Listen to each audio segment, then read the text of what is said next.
বিশ্বাস করুন, এই ম্যাচটা যদি আপনি 70 মিনিটে বন্ধ করে দিতেন তাহলে বছরের অন্যতম সেরা কামব্যাকটাই মিস করতেন। শুরু থেকে আর্জেন্টিনা বলে দখল রাখছিল, মনে হচ্ছিল প্রথম গোলটা যে কোনো মুহূর্তে তারাই করবে। কিন্তু ফুটবল সবসময় হিসাব মেনে চলে না। 15 মিনিটে মিশরের প্রথম বড় সুযোগ, আর সেখান থেকেই গোল। ইব্রাহিমের ফিনিশিং এ 1-0 এগিয়ে যায় মিশর। হঠাৎ করে পুরো স্টেডিয়াম স্তব্ধ। এরপর 21 মিনিটে আর্জেন্টিনার সামনে সোনার সুযোগ, পেনাল্টি। বলের সামনে লিওনেল মেসি।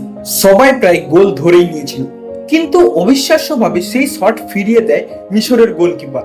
সেই মুহূর্তে মনে হচ্ছিল আজকের দিনটা বুঝি আর্জেন্টিনার নয়। ফার্স্ট হাফ শেষ, স্কোর 1-0, কিন্তু আসল ধাক্কা তখনও বাকি ছিল। সেকেন্ড হাফে 67 মিনিটে এক দ্রুত কাউন্টার অ্যাটাক আর্জেন্টিনার ডিফেন্সকে কাটিয়ে মোস্তাফা জিকো বল জালে পাঠিয়ে দেয়। স্কোর 2-0।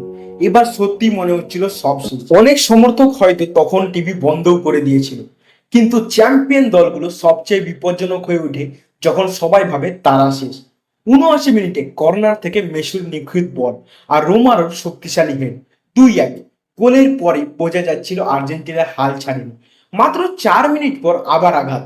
এবার মেসি নিজেই গোল করলো। স্কোর 2-2। কয়েক মিনিট আগে যে দল 2 গোলে পিছিয়ে ছিল তারা আবার ম্যাচে ফিরে এসেছে। কিন্তু গল্পের শেষ এখানেও হয়নি। ঘড়িতে 93 মিনিট। সবাই যখন শেষ বাসির অপেক্ষায়, তখন লিসান্দ্রো মার্টিনেজের পাস পেয়ে এনজো ফার্নান্দেজ ঠান্ডা মাথায় শট নিলেন, বল জালে। 3-2। মাত্র 14 মিনিটে অসম্ভবকে সম্ভব করে ফেললো আর্জেন্টিনা। এই ম্যাচে মেসি পেনাল্টি মিস করেছেন, সমালোচনার মুখেও পড়তে পারত। একটি গোল, একটি অ্যাসিস্টই আবারও দেখিয়ে দিলেন বড় খেলোয়াড়রা ভুল করলেও ম্যাচ থেকে হারিয়ে যায় না।